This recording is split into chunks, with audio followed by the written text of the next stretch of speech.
ഞാൻ പറഞ്ഞു വരുന്നത്, സ്വാതന്ത്ര്യാനന്തരം ഭാഷാ സംസ്ഥാന രൂപീകരണത്തെ തത്വത്തിൽ പിന്തുണച്ച രാഷ്ട്രീയ പ്രസ്ഥാനങ്ങളിൽ ചിലത് പിൻവലിഞ്ഞു.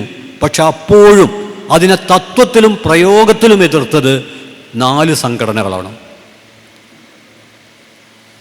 അതിലൊന്ന്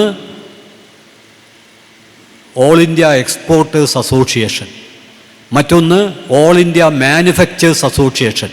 2 മൂലധന സംഘടനകളാണ്. പിന്നെ 2 സംഘടന ജനസംഘവും സ്വതന്ത്ര പാർട്ടിയുമാണ്.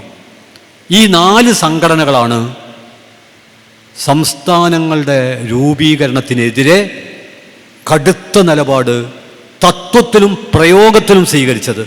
പ്രയോഗത്തിൽ മറ്റു ചില സംഘടനകളും ഉൾപ്പെട്ടിട്ടുണ്ട്, പക്ഷെ തത്വത്തിൽ അവർ സംസ്ഥാന രൂപീകരണം എന്ന ആശയത്തെ പിന്തുണച്ചവരാണ്.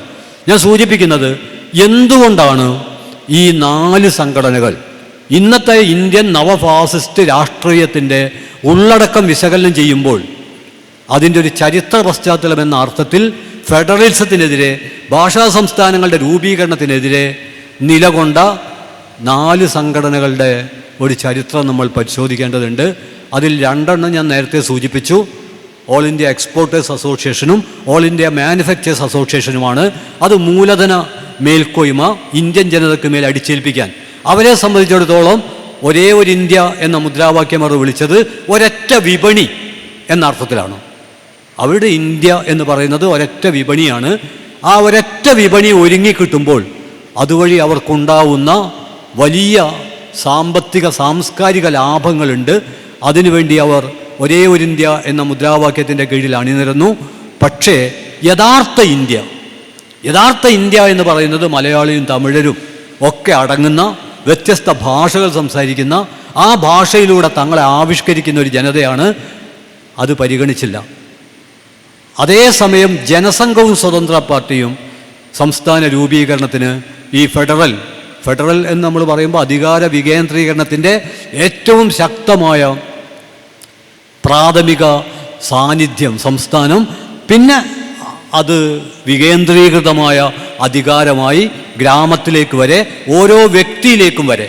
ലെനിൻ്റെ ഒരു വാചകം കടമെടുത്താൽ ഏത് തൊഴിൽ ചെയ്യുന്ന ആളുകളും, പാചകക്കാരൻ വരെ ഭരണപ്രക്രിയയിൽ പങ്കാളികളാവുന്ന, അതാണ് വികേന്ദ്രീകരണം. സത്യത്തിൽ അത് നമ്മുടെ സ്വാതന്ത്ര്യ സമരവുമായി ഒക്കെ ബന്ധപ്പെട്ട വലിയൊരാശയമാണ്. ആ ആശയം, അതിനെ എതിർക്കാൻ ജനസംഘം എന്ന രാഷ്ട്രീയ പാർട്ടി, ജനസംഘമാണ് പിന്നീട് ബ്രാഹ്മണിക് ജാതി പാർട്ടി എന്ന അർത്ഥത്തിൽ BJP ആയിട്ട് മാറുന്നത്. ജനസംഘം എന്നായിരിക്കുമ്പോഴും അത് രൂപപ്പെടുത്തിയൊരാശയ ലോകമുണ്ട്. അതുകൊണ്ട് ഞാൻ രണ്ടാമതായി ചൂണ്ടിക്കാണിക്കുന്നത്, അവർ ഫെഡറൽ താല്പര്യങ്ങൾക്കെതിരായിരുന്നു. ഫെഡറലിസം വിഘടനവാദത്തെ വളർത്തും എന്ന കാഴ്ചപ്പാടാണ് അവർ മുന്നോട്ട് വെച്ചത്. നാഗാലാൻഡ് രൂപീകരണത്തെ മണിപ്പൂർ വിഷയമായിട്ട് ചേർത്ത് വെച്ച് പറയേണ്ടതാണ്. ഒരു പാതിരിസ്ഥാൻ ഉണ്ടാക്കാനുള്ള പ്രവർത്തനമായിട്ടാണ് അവർ സ്വന്തം സൈദ്ധാന്തിക പുസ്തകത്തിൽ അടയാളപ്പെടുത്തിയത്. പാതിരിസ്ഥാൻ, നമ്മൾ സാധാരണ പാകിസ്ഥാനെക്കുറിച്ചാണ്. എവിടെ മുസ്ലിം മൊഹല്ലകളുണ്ടോ, മൊഹല്ല എന്നുള്ള വാക്ക് തന്നെ പാഠപുസ്തകത്തിൽ നിന്ന് വെട്ടണമെന്ന് ദീനാനാഥ് ബത്ര ഈ ഉത്തരവ് പുറപ്പെടുവിക്കുന്നതിന് മുമ്പാണ് വിചാരധാര എഴുതപ്പെട്ടത് എന്നുള്ളതുകൊണ്ട് അതിൽ മൊഹല്ല തന്നെയാണ് ഉപയോഗിച്ചിരിക്കുന്നത്. എവിടെ ഒരു മൊഹല്ലയുണ്ടോ അവിടെ ഒരു മിനി പാകിസ്ഥാൻ ഉണ്ടെന്നാണ് അവരുടെ പ്രധാനപ്പെട്ട കണ്ടെത്തൽ. അത് നേരത്തെ നമ്മൾ ചർച്ച ചെയ്തതാണ്. പക്ഷേ മണിപ്പൂർ പശ്ചാത്തലത്തിൽ ചർച്ച ചെയ്യേണ്ട ഒരു കാര്യം, നാഗാലാൻഡ് രൂപീകരണം പാതിരിസ്ഥാൻ്റെ ചുവടുവെപ്പാണെന്നും മണിപ്പൂർ അടക്കമുള്ള പ്രദേശങ്ങൾ ഉൾപ്പെടുത്തിക്കൊണ്ട് മുസ്ലിം ലീഗും ക്രൈസ്തവ സംഘടനകളും ഇന്ത്യയെ വിഭജിക്കാൻ, പാതിരിസ്ഥാൻ ആയി വിഭജിക്കാനുള്ള ഒരു പദ്ധതി തയ്യാറാക്കിയിട്ടുണ്ട് എന്നും വിചാരധാരയിൽ പറയുന്നുണ്ട്. മണിപ്പൂർ പ്രശ്നത്തിൻ്റെ വേരുകൾ എവിടെ വരെ ആഴ്ന്നു കിടക്കുന്നുണ്ട് എന്ന് മനസ്സിലാക്കേണ്ടതുണ്ട്. അതൊരു 2023 മെയ് മാസം സംഭവിച്ച ഒരു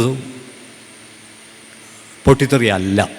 അതിൻ്റെ പിറകിൽ ആഴ്ന്നു കിടക്കുന്ന വേരുണ്ട്. അതുകൊണ്ട് മൂന്നാമതായിട്ട് ഞാൻ സൂചിപ്പിക്കുന്നത് ജാതി മേൽക്കോയ്മയുടെ ഒരു കാഴ്ചപ്പാടാണ് വ്യത്യസ്ത രൂപത്തിൽ ഇവിടെ വന്നുകൊണ്ടിരിക്കുന്നത്.